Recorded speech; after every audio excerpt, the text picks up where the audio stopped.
बिस्मिल्लाहिर्रहमानिर्रहीम। अस्सलाम वालेकुम दोस्तों, आज मैं आपकी खिदमत में हाज़िर हूँ फॉरेक्स मार्केट में गोल्ड के इंट्राडे और शॉर्ट टर्म एनालिसिस के साथ। तो दोस्तों, आज 9 अक्टूबर सन 2023 है, बरोज़ मंडे, और टाइम तकरीबन इस वक्त 12:30 हो रहे हैं। मार्केट खुलने में कुछ देर बाकी है, तो मैंने कहा क्यों ना वीडियो ही बना लें मार्केट ओपन होने से पहले पहले। अच्छा दोस्तों, सबसे पहले एनालिसिस तो मैं बाद में करूँगा, पहले आपको एक स्ट्रेटेजी बताता चलूँ। स्ट्रेटेजी के ऊपर आपने हमेशा अमल करना है, और ये फॉर एवर स्ट्रेटेजी है, हमेशा के लिए इस्तेमाल होती है फॉरेक्स मार्केट में। तो मैं आपको यहाँ बताता चलूँ कि फ्राइडे वाले दिन जब न्यूज़ आई तो सभी दोस्तों ने कहा कि मार्केट ने 1910 को टच किया हुआ है और अब ये नीचे आएगी। हालांकि उनका ये नज़रिया बिल्कुल गलत था। जो भी दोस्त फॉरेक्स के मुतालिक अगर कुछ जानते हैं या उनके पास कुछ नॉलेज है पड़ा, तो उन दोस्तों ने इस ट्रेड से परहेज़ किया, ट्रेड नहीं की। तो मैं आपको बताता हूँ दरअसल हुआ क्या उस दिन। मार्केट ने वीक छोड़ी 1810 के ऊपर और क्लोजिंग दी 1820 के ऊपर। नीचे विक छोड़ी, बॉडी की क्लोजिंग हुई 1820 के ऊपर। तो जब भी ऐसी सिचुएशन हो, कैंडल विक छोड़े और बॉडी ऊपर क्लोज करे, तो मार्केट ऊपर की तरफ जाती है। हाँ, नीचे कब जाती है? अगर मार्केट ने विक छोड़ी थी 1810 के ऊपर, तो अगली 4 घंटे की कैंडल यहाँ उसने क्लोजिंग देनी थी। H4 की कैंडल, एक नई कैंडल बनती है H4 की। ये भी मैंने टाइम फ्रेम H4 ही खोला हुआ है। यहाँ जो आपको एरो नज़र आ रहा है, इस जगह या इसके नीचे यहाँ H4 की कैंडल की क्लोजिंग देनी थी। वो आपकी कंफर्मेशन हो जाती कि मार्केट लेवल ब्रेक कर चुकी है, अब मार्केट नीचे जाएगी, तब के बाद आपने ट्रेड लेनी थी। इस चीज़ को मैं बखूबी समझ रहा था, जान रहा था और इसका वेट कर रहा था। लेकिन दोस्तों की कॉलों का तांता बन गया, सर ट्रेड लगाएं, सर ट्रेड करें।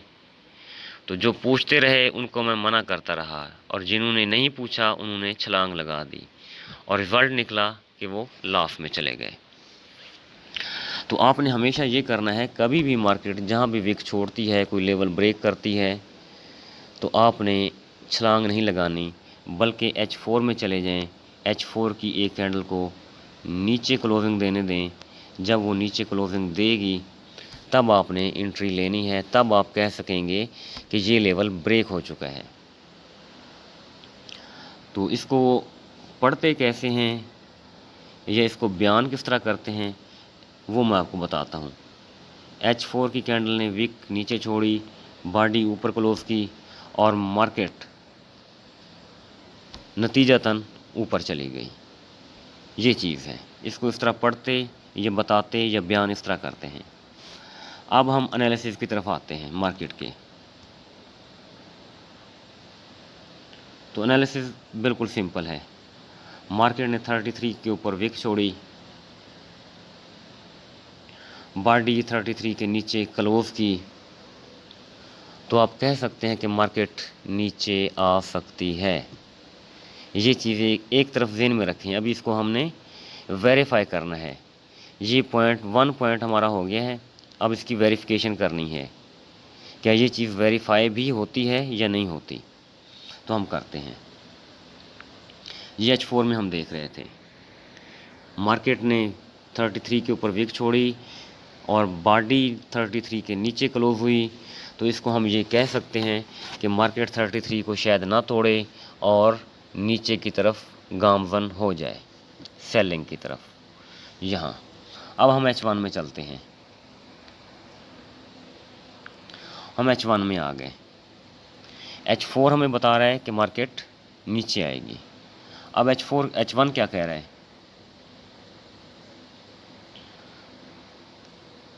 H1 की कैंडल, ग्रीन कैंडल, विक छोड़े बगैर नीचे क्लोजिंग दे रही है और इसके साथ ही साथ इनगल्फिंग बना रही है, बुलिश इनगल्फिंग। ये चीज़ आपने ध्यान में रखनी है, ज़हन में रखनी है। H1 में बुलिश इनगल्फिंग बन रही है। बुलिश इनगल्फिंग का मतलब ये हुआ कि मार्केट अपवर्ड जा सकती है। H4 वाली स्टेटमेंट अब हमारी यहाँ आके वीक हो गई है, उसको कंफर्मेशन नहीं दी H1 ने, तो वहाँ आप मुहतात हो जाएंगे। ये नहीं कि H4 की कैंडल हमें जो बता रही है उसी के मुताबिक हम सेलिंग में बैठ जाएं, हरगिज़ ऐसा नहीं है। H1 उसको कंफर्म नहीं कर रहा। अब आगे चलते हैं। M30 में अगर किसी हद तक देखा जाए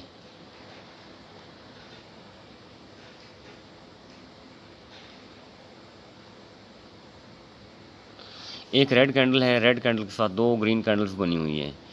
इसको भी किसी हद तक हम बुलिश इनगल्फिंग कह रहे हैं या कह सकते हैं। तो ये मार्केट की अप मूवमेंट को, अपवर्ड जाने को बता सकती है। इसके ऊपर एक विक पड़ी हुई है, ये वाली विक पड़ी हुई है। तो ये कैंडल, इसके साथ बनने वाली अगली कैंडल, ये ऊपर वाली विक को टच करने ऊपर जा सकती है। तो ये हमें M30 ने ये चीज़ हमें बताई। अच्छा, M30 में एक और चीज़ हमें नज़र आ रही है, वो भी मैं आपको दिखाता जाऊँ। मैं एनालिसिस कर रहा हूँ, ठीक है। आपने भी मार्केट की हर फैक्टर को देखना है। एक टॉप, दूसरा टॉप, तीसरा टॉप, ट्रिपल टॉप बना रही है मार्केट। ट्रिपल टॉप का ब्रेकआउट हमेशा नीचे की जानिब होता है। ये हमें M30 बता रहा है। सही जी। अब देखें M4, हम दोबारा कंक्लूजन निकालते हैं अपने रिजल्ट्स का। हमने डेटा इकट्ठा किया है, डेटा इकट्ठा करने के बाद हमने इसका रिजल्ट निकालना है। H4 हमें नीचे की जानिब इशारा कर रहा है और M30 ये भी नीचे की जानिब इशारा कर रहा है। H1 ऊपर की जानिब इशारा कर रहा है बाइंग की सूरत में। तो इस तरह समझें कि मिला जुला रुझान है। अब अगली बात, ये टेक्निकली था, अब फंडामेंटली देखते हैं। ETF ने 4 टन सोना मार्केट में फ़रोख्त किया है, जिसकी वजह से मार्केट में सोने की कीमत, गोल्ड की कीमत नीचे आएगी और मार्केट वैल्यू नीचे होगी, यानी सेलिंग ट्रेंड बनेगा। और इसके अगेंस्ट पैलेस्टाइन और इज़राइल, इसके कुछ मसाइल चल रहे हैं, आप न्यूज़ में देख रहे होंगे।